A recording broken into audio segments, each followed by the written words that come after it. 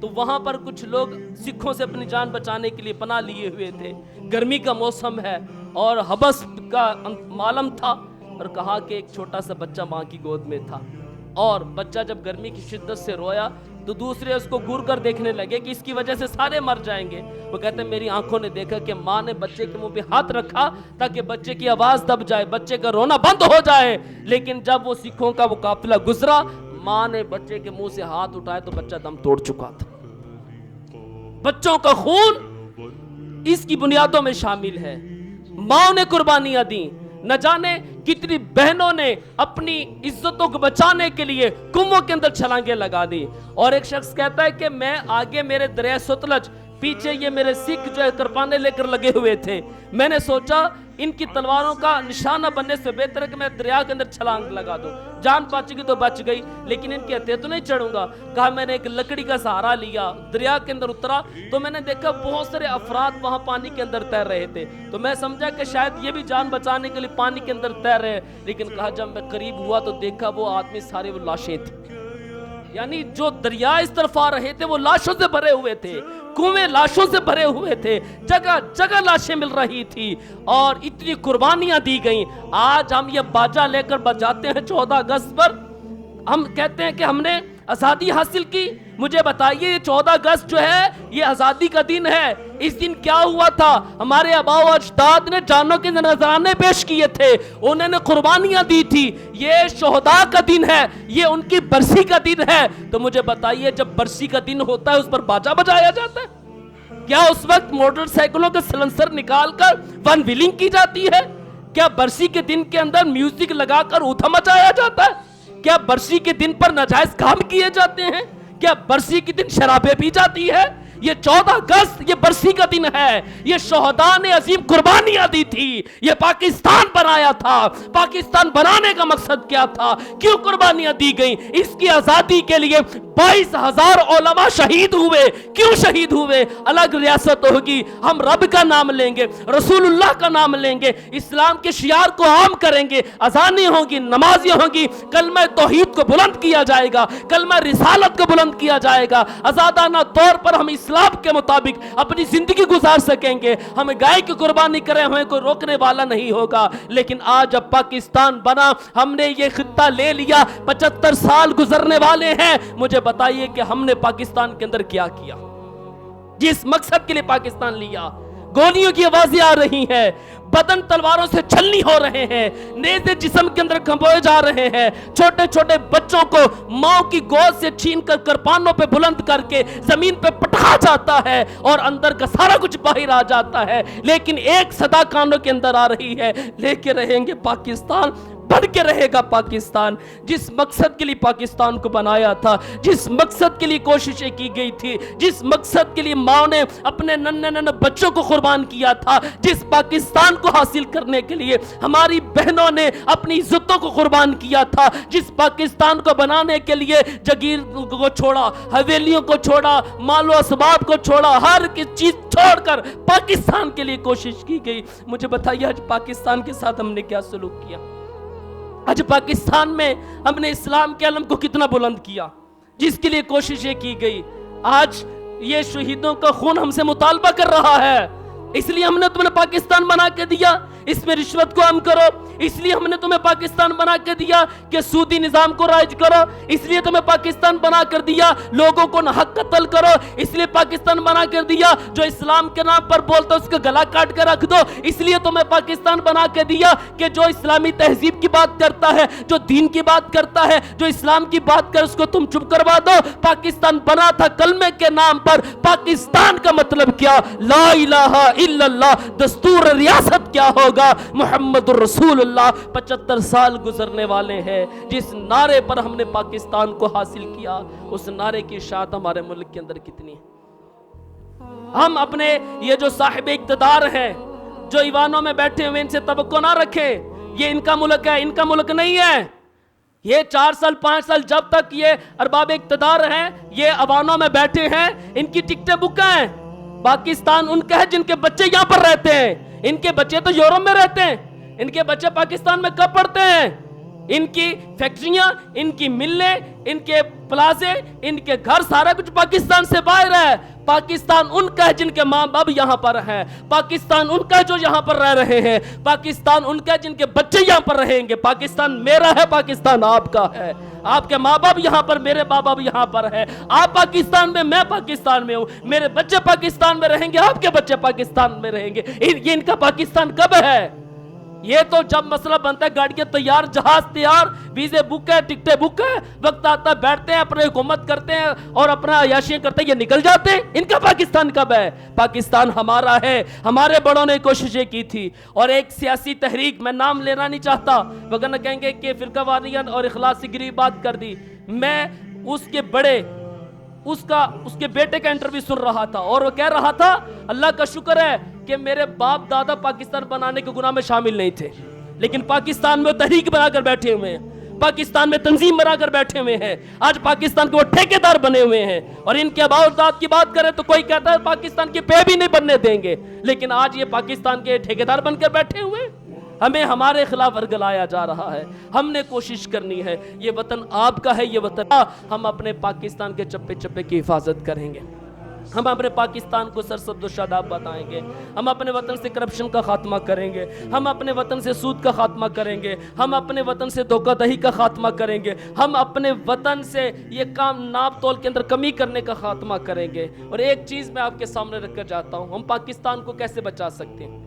بہت ساری چیزیں ہیں. اس میں سے ہم نے اپنے پاکستان کو سرسبز و شاداب بنانا ہے. ہم نے پاکستان کو ہرا بھرا بنانا ہے. آج درختوں کو کاٹا جا رہا ہے, فصلیں ختم ہو رہی ہیں, یہ ہاؤسنگ اسکیمیں دن بدن بڑھتی چلی جا رہی ہے, نتیجتاً آکسیجن میں کمی, نتیجتاً سانس لینے میں پرابلم, یہ ہمارا انوائرمنٹ جو تبدیل ہوتا چلا جا رہا ہے, یہ موسم کے اندر جو تبدیلیاں آ رہی ہیں, یہ درختوں کا نہ ہونا, یہ جو سیلاب آ رہے ہیں درختوں کا نہ ہونا, زمین جو ہے پانی کی نظر ہوتی چلی جا رہی ہے. ہم نے اپنے وطن کو بچانے کے لیے اس کے اندر شجرکاری مہم کو عام کرنا ہے. الحمدللہ دعوت اسلامی نے یہ بیڑا اٹھایا ہے کہ ہم نے پاکستان کو سرسبز و شاداب بنانا ہے. پودا لگانا ہے, اس کو درخت بنانا ہے. ہر بندہ کوشش کرے. انشاءاللہ ہم پنجتن پاک کے غلام ہیں, پنجتن پاک کو ماننے والے. انشاءاللہ پنجتن پاک کی نسبت سے 5 پودے 14 اگست میں لگاؤں گا. پودے لگاؤں گا, پودا لگا کے اس کی حفاظت کروں گا, انشاءاللہ اس کو درخت بناؤں گا. اور ایک بخاری شریف کا حدیث پاک ہے, نبی پاک صلی اللہ تعالی علیہ وسلم نے ارشاد فرمایا, جس نے پودا لگایا, بڑا ہوا, اس سے کسی انسان نے نفع اٹھایا, اس سے کسی جانور نے نفع اٹھایا, اس سے کسی چرند پرند نے نفع اٹھایا, تو یہ اس کے لیے صدقہ جاریہ ہے. لگانے والا چلا گیا, لیکن انسان نفع اٹھا رہے ہیں, جاندار نفع اٹھا رہے ہیں, اور پرندے نفع اٹھا رہے ہیں, تو مرنے والے کو اس کا ثواب جو ملتا رہے گا. تو ہم نے اپنے پاکستان کو سرسبز و شاداب بنانا ہے. اور بہت ساری چیزیں ہم کر سکتے ہیں.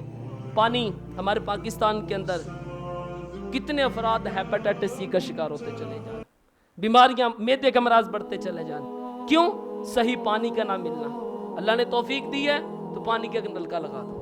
1.25 کروڑ کا 2 کروڑ کا مکان بنا رہے ہو, وہاں پر اچھا بور کروا کے ٹوٹی باہر نکال دو. اللہ تعالیٰ اس عمل کے صدقے نہ جانے کتنا کچھ عطا فرمائے. اگر تاریخ اٹھا کے دیکھیں, حضرت سعد رضی اللہ تعالیٰ کی والدہ کا انتقال ہوا, سرکار اسلام کی بارگاہ میں ہے, یا رسول اللہ, ماں کی طرف سے کون سا صدقہ کروں؟ آپ نے یہ نہیں فرمایا یہ کام کرو, یہ کرو, یہ کرو. فرمایا میٹھے پانی کی قلت ہے, کنواں کھدواؤ, لوگوں کے لیے وقف کر دو. اور بیر سعد کا نام نبی پاک علیہ السلام نے عطا فرمایا. تو مجھے بتائیے کتنا بڑا صدقہ جاریہ ہے کہ پانی کی قلت ہے, تم لوگوں کو صحیح پانی پینے کے لیے فراہم کر رہے ہو. تو اس انداز سے ہم اپنا حق ادا کریں. ہم چھوڑ دیں, گرانٹ ملے گی, تم گلی بنائیں گے, 2 کروڑ مکان پہ لگائیں, تھوڑے سے پیسے اپنی گلی میں بھی لگا دیں. اور مجھے ایک چیز کا بڑا بعض کو دکھ بھی ہوتا ہے, کوڑا پڑا ہوا ہے, ویڈیو بن رہی ہے, سوشل میڈیا پہ عام کیا جا رہا ہے کہ فلاں جو ہے وہ کوڑا اٹھانے کے لیے نہیں آئے, فلاں کوڑا اٹھانے کے لیے آ رہا ہے, فلاں کی رسپانسبلٹی وہ نہیں آیا. میں ہم سب سے سوال کرتا ہوں, میں اپنے آپ سے پوچھتا ہوں, وہ کوڑا اٹھانے کے لیے نہیں ہے, ٹھیک ہے, وہ الگ میٹر, ان کو آنا چاہیے, لیکن مجھے بتائیے اس جگہ یہ کوڑے کی جگہ نہیں ہے, اس جگہ پہ کوڑا پھینکا کس نے؟ کوڑا پھینکا کس نے؟ چیز لینے کے لیے 10 گلیاں کراس کر کے آگے چلا جاتا ہوں, لیکن جو کوڑا ہے وہ پھینکنے کے لیے میں 2 گلیاں بھی نہیں جاتا, دروازوں پہ ڈال دیتا ہوں. تو بھائی ہم نے اپنے وطن کو صاف رکھنا ہے, اور انشاءاللہ اس کے لیے ہم کوشش کریں گے. اللہ تعالیٰ ہم سب کو عمل کی توفیق عطا فرمائے. وآخر دعوانا ان الحمد